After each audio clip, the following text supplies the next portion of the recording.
Good day. So, i-explain ko naman ngayon yung code ko ng midterm lab 2 sa Python. So, first line, nag-import ako ng OS module.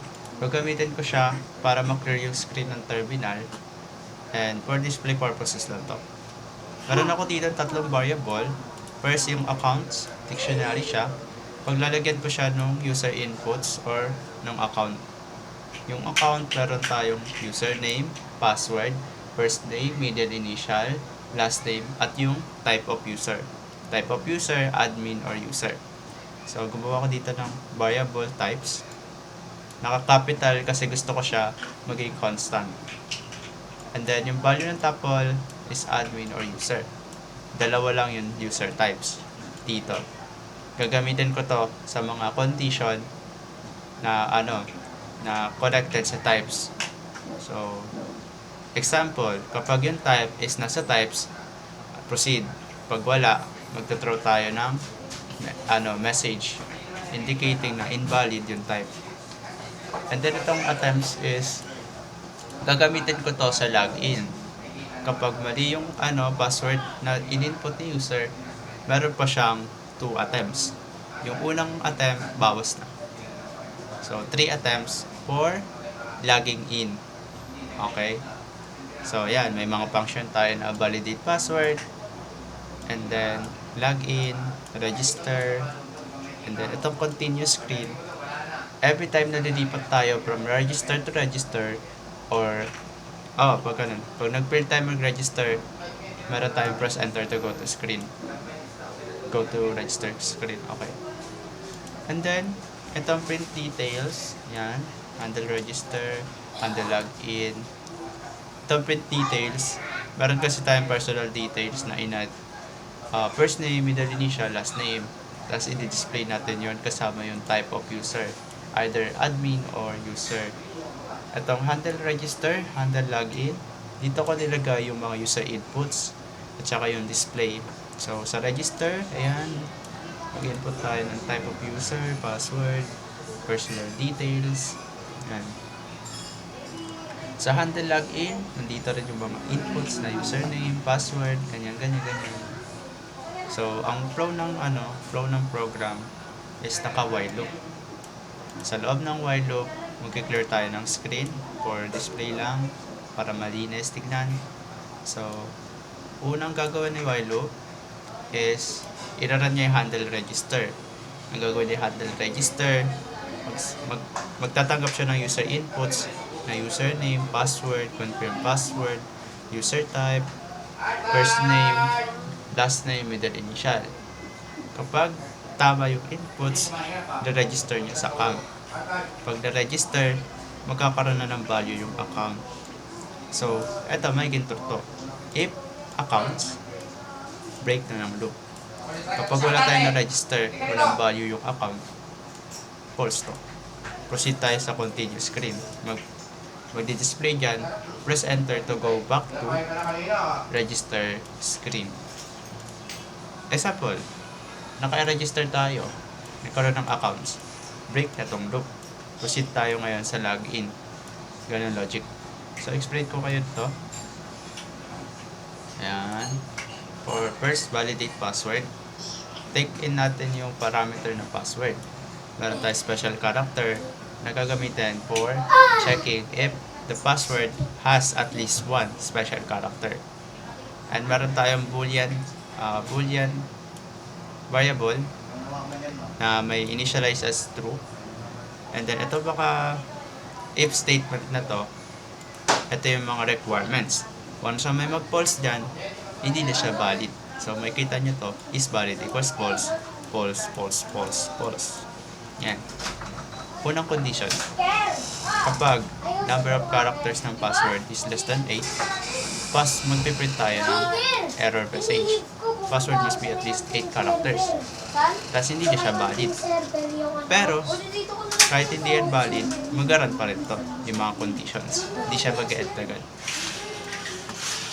Kapag false lahat to, lahat ng print sa condition, mag-print.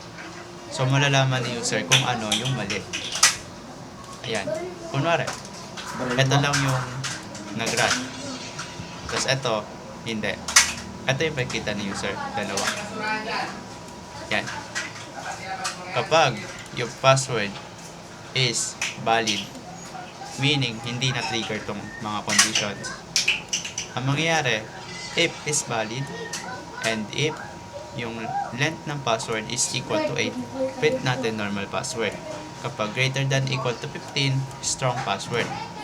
So, after this, lahat to, i-return natin ngayon yung value that is valid. It's either true or false. True kapag valid, false kapag hindi niya na-meet yung requirement. Yan. Unang condition, length of password less than 8. Second, kukunin niya na ngayon yung mga character, 4 character in password, lahat ng character. Evaluate mo kung lowercase pa siya. Kapag nag-true, and then, eto, true, ibabalik niya na, kunyari, kapag nag-true, makukuha na ni any. Since yung any function, sa loob ni any, pag may nag-true doon, ayun na yung ibabalik. Kapag false, hihintayin niya mag-true. Okay? Kaya nga may for loop. Evaluate niya lahat ng character. Kunwari, una pa lang, nag-true ka na.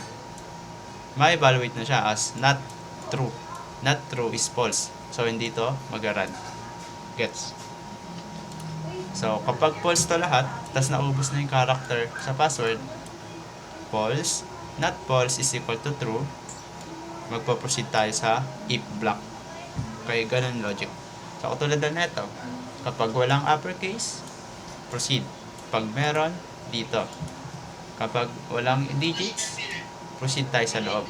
Kapag wala, kapag merong digit, next if. Ganun din special character. Pag walang special character, mapiprint. Kapag wala, kapag meron, dito tayo proceed. So, sa login function, may parameter tayo dito, username at password.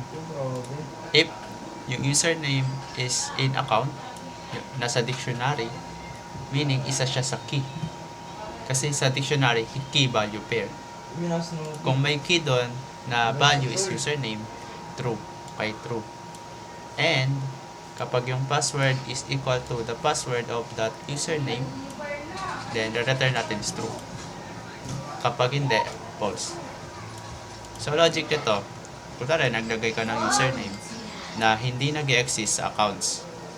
Hindi niya na ito i-evaluate kasi end yan. Once na mag-false yung first condition, move on na tayo sa baba. Uy, may dumating na Shopee. And then, Asan? pangalawa is register function. Meron tayong parameter na Kuhain username, mo. password, type, and details.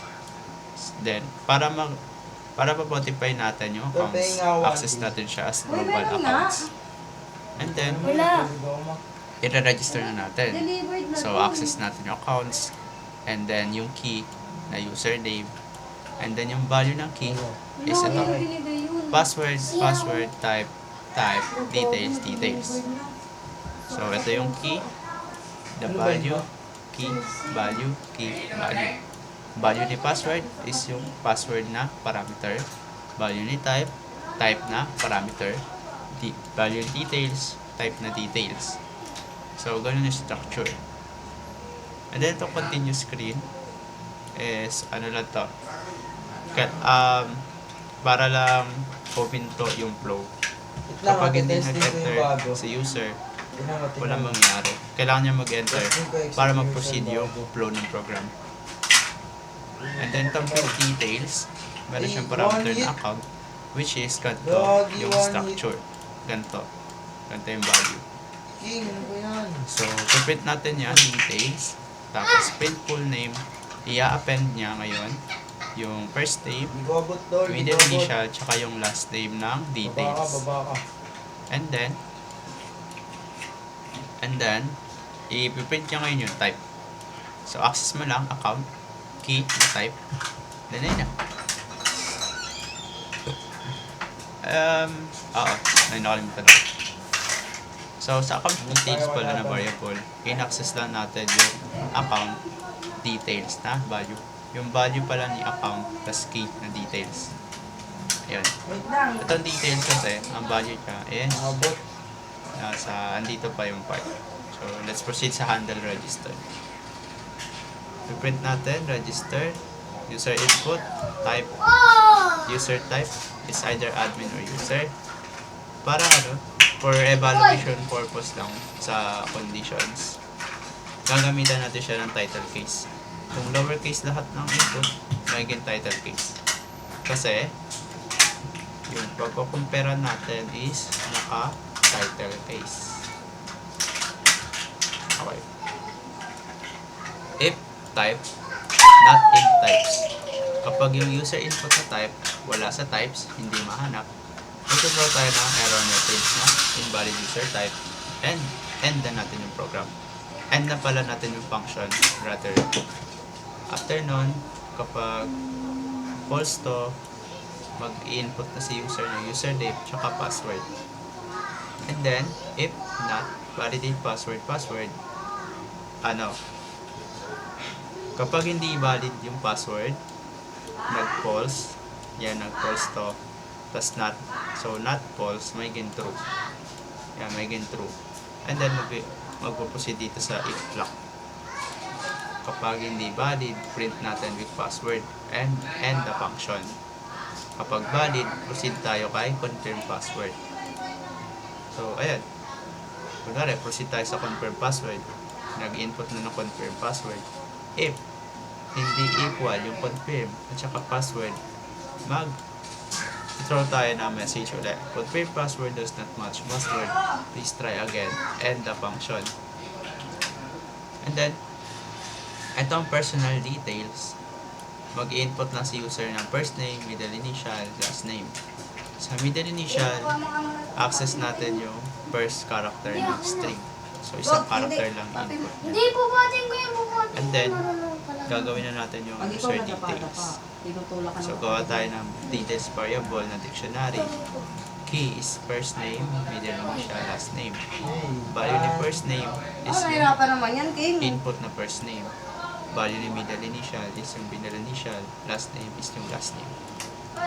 And then, tatawagin natin ngayon yung register para sa account. Pasa natin user input na username, password, type, tsaka yung ginawa nating details na dictionary. Yan. And then, print na natin kung ano yung type niya, admin or user. Kunwari, admin, username Maiko. Admin Maiko has been registered. And then, continuous screen login. So, Papalaga mo dito. muna yan pa. Mamaya Press sorry enter na. to go to Umiyak ka. login screen. So, indicator na pupunta na tayo sa login. Bubuhatin mo nga. Yan. So, after nito, na-register, tapos may laman na yung account, break, proceed tayo sa system, CLS, clear your screen, and then, run natin itong handle login. Sa handle login, print lang to, kunin natin yung user input na string or username. And then, 4 attempt in range attempts, so 3 times, kasi 3 yung value. Ang mangyayari, 3 beses siya kukuha ng password. And 3 beses niya rin i-evaluate kung tama yung password para sa account ng username. Kasi per account may password. Kung equal, true. Kung hindi, false yung value nito ng function. Kunwari, true. Mag-print na tayo ng details. Ito lalabas. Yan lalabas. Details, full name, tas yung type ng account. Kapag naman false to, hindi naka-login, mali password. Ang mangyayari, mag-print to. You have attempts minus attempt minus 1. Kung unang attempt to, 3 minus 0 minus 1. So, 2. You have 2 attempts left. Kunwari, nag-ikot. Tapos, mali password. You have 1 attempt left. Nag-ikot. Mali password. You have 0 attempt left. Tapos na to for loop. Yun na. And then, try natin yun. Button log 1. Go. Type of user. Maliin ko. Admin. User. Invalid user type. Tapos, ayun na, yung screen na to. And then, admin, lowercase, magka-title case to, tapos, hindi hindi maggarantong error message. Tama, proceed. Username Maiko Dash. And then new password, 123. Yan, lumabas lahat ng validation. Tama. 123 is less than 8. 123 walang lowercase. 123 walang uppercase. 123 walang special. And then, mag-print ng weak password. So, 1 dito yan. So, yan. At least 8, 1 lowercase, uppercase, special letter. Since number yun, dito nag-trigger. Bakit? So, ayun. Press enter. And then, admin, Maiko, 123, we. Tapos, Q. Tapos, isang special character. Papansin nyo, 1, 2, 3, 4, 5, 6, 7, 8. 8 characters, valid. 1, 2, 3, may digit, valid. QWE, may lowercase, valid. 1 uppercase Q, valid. 1 special character, valid. So, pag in-enter ko to, walang error message. Tama. 1, 2, 3, Q. Then, dito, wala na tong validation since personal details na to. Ayan, Maiko. B. Yes. Yan, nag-print na yung admin Maiko has been registered. Pag in-enter ko to, punta tayo Tol, login. squad nga tayo mamaya. Dalawa lang tayo. tas Diba, squad. na-register na. Tol, Meron na tayong mamaya value sa squad tayo, accounts, tol. break, Dalawa and lang then, tayo, ang boring. nag-continue screen na. Tama, nag-continue screen. Yan, press enter to go to login screen. Pag in-enter ko to, mag-clear to since may system CLS tayo dito. And then, paproceed tayo sa handle login.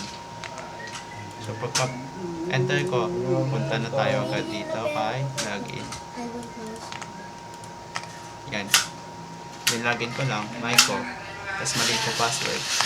You have 2 attempts left. Mali. Mali. And then, end program. So, isa pa.